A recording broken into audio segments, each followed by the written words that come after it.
What's up, Canes fans? It is the Beast, Brian London. Welcome back to the channel, The Beast on. And I'm outside today. It's a nice day here in South Florida, so we're just outside, away from the green screen. Hey, if you see this face, if you see this bright red comfy, if you hear my voice, subscribe to the channel and share it with all your friends and family and everybody else in your life. I'd greatly appreciate it.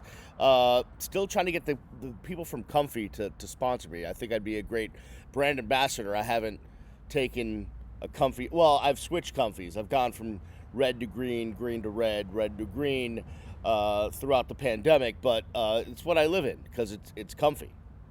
The comfy, so it should be comfy. Although I do wish it had the strings, because sometimes, like, if you go to put the hoodie on, like, you just want to tighten up the hoodie, but in this case, it doesn't have the strings. But I'm sure there's a good reason why that is. In any case, I need to discuss the latest article by Gary Furman and the staff at CaneSport. CaneSport has, in a world of oversaturation on Canes insiders and people doing videos and podcasts, and it's so oversaturated. I can't even believe it. You don't know who to trust, who's the real deal, who's not the real deal. I like to stick with the OGs, right? I like to stick with my beat writers, my Susans, and my Mannies, and David Feronis, and the people that have been around, Chris Stocks, the people that have been around the program for a long time. And I think the person on the beat now that's been around the longest is Gary Furman, who started CaneSport, with Jim Martz a long time ago, back in the day. Matt Shodell's been there. And I used to get CaneSport, the newspaper, delivered to my house up in Boston when I was a kid. So that's how far back we're going. And I know Gary blew it big time with the John Gruden to the U story, but hey, we all blow one every now and then. End of story too. But let's be honest. I feel like Gary is somebody that knows his way around the University of Miami. He may get something wrong. I may not like his opinion, but he certainly has credibility to some point as far as just being around, experience, all that stuff. So in case you missed the story, and they did a great job. They made it free for everybody. Gary, I'm sorry, I'm not paying for anything these days. I don't have a job, so I appreciate the freedom. Is the story that Gary wrote was about basically how COVID really hit this University of Miami team, to the point where basically the only coaches on the defensive side of the ball that coached in the Carolina game were Patke, Rumpf, and then of course you had Manny Diaz. And the reason that is because Banda was sick as a dog with COVID, needing hospital care, and was really, really sick for more than a month. And Stroud, basically almost died because he has a really odd, rare pre-existing condition that I don't think anyone knew about. So these two coaches, Banda and Stroud, haven't been around for more than a month, and it obviously has impacted the team. But here's what I'll say about that. First, I have an overwhelming take on this, but just as it relates to the North Carolina game, yeah, that's horrible, and that's, I know that so many of the players were affected by it, and trainers and managers and equipment and whatever, but you played the game. Like, you decided to play the game, so obviously you felt like you were well enough to play the game, prepared enough to play the game, and the bottom line is Manny Diaz was a defensive coordinator, is a defensive-minded coach, and they couldn't figure out how to stop the run. And that would seem like, regardless of whether it's me and, my boy Canes at it on Twitter out there coaching, if Manny Diaz is the head coach, he should be able to figure it out. when it comes down, the New England Patriots have one of the smallest coaching staffs in the NFL because it's Bill Belichick. Bill Belichick does it all. And yeah, they're probably not going to make the playoffs this year, but then again, they're in a transition period, if you will.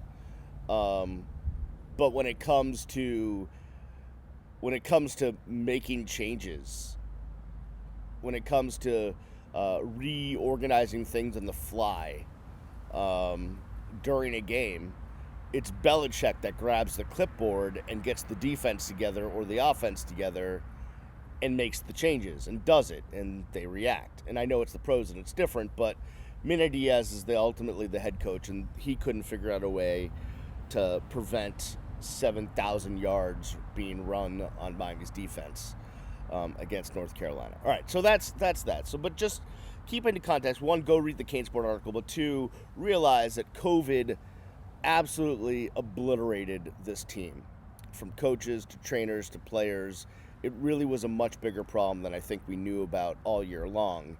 And this comes back to what I've been saying all freaking year. Like, you have coaches that are, not doing well and their life is in jeopardy. You have other coaches that can barely breathe. They're at home with pneumonia. They're in the hospital with pneumonia. Your trainer's in the hospital. Players are stuck in their bedrooms, in their dorms for 14 days by themselves. Nothing is normal. I've been just screaming from the mountaintop on this for what might be months now.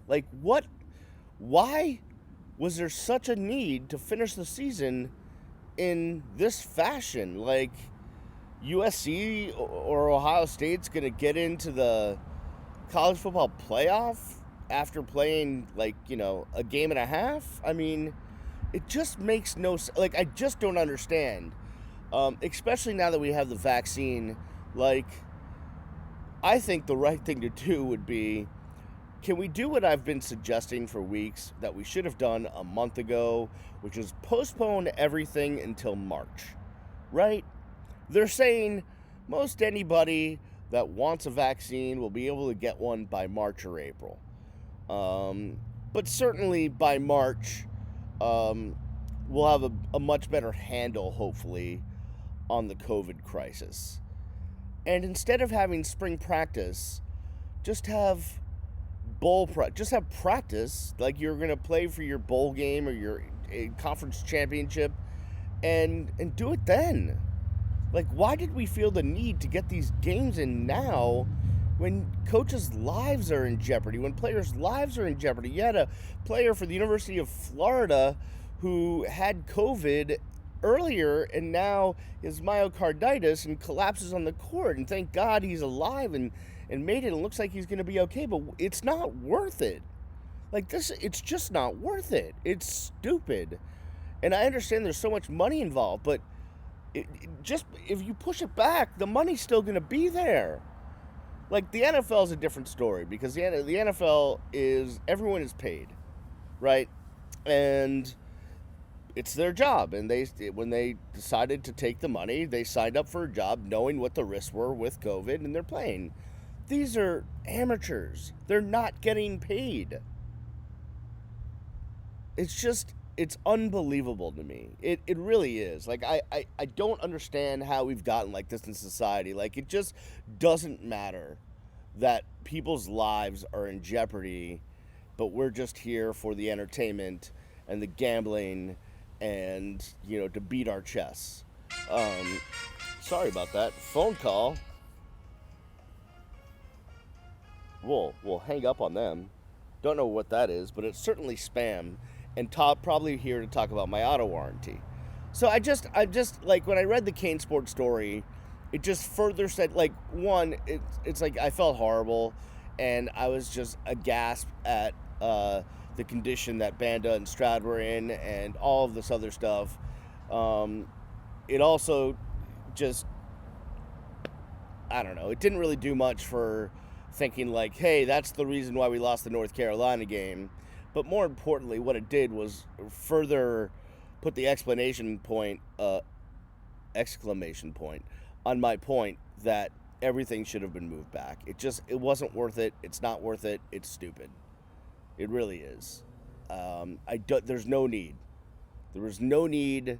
There was no need. Hey, we're gonna push on. We're gonna fight through. Yeah, my defensive line coach is his life is on the line and he might die, but we're gonna push on through. Yeah, my safeties coach, this guy, he can't breathe. He's got pneumonia. He can't be around us for more than a month, but it's fine. We're gonna keep playing because we've got that American attitude. Well, like, how about the attitude of, let's not be stupid, and it's not worth it, and let's talk to the ACC, who's actually been relatively good on all this, and let's get with college football, and let's be Blake James and put up a stink and say, hey, first of all this crap is unfair, like USC or Ohio State or teams are going to make the playoffs that shouldn't make the playoffs, and, this is all crappy. Let's just move this thing back to March.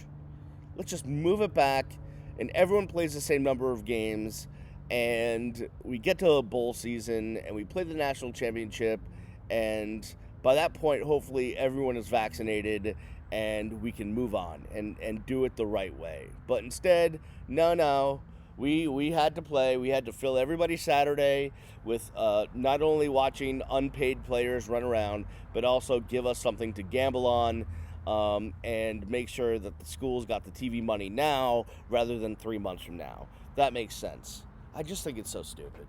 It really is. It's sports. It's entertainment. It's not brain surgery, right? Like, it's not like you have a brain tumor and if you don't have the surgery now, like, you might not make it. Like, there's no reason to have to jam college football season in now. And now you see with college basketball, like, every day I'm getting press releases, because I still get them from around the country of this conference schedule has changed, this schedule has changed, this schedule has changed. The University of Miami women's basketball team is supposed to play this team this weekend, but instead they're going to play this team this weekend. Like, it's just not worth it.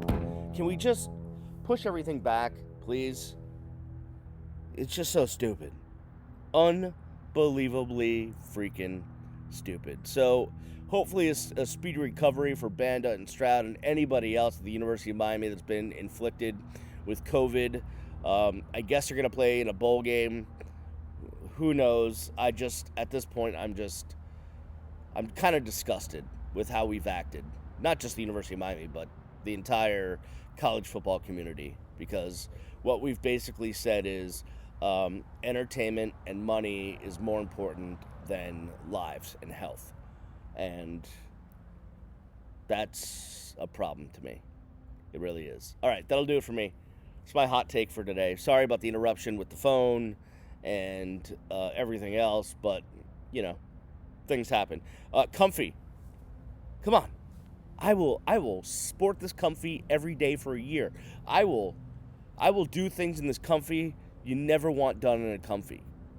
Come on, jump on board. You need me in this comfy. You want me in this comfy. Yeah, you do. Everybody tweet at the comfy, or whatever it is, at the original comfy, or whatever their Twitter handle is, and let them know that the Beast needs to be their brand ambassador. All right, that'll do it for me. I'm out. See you when I see you. Peace.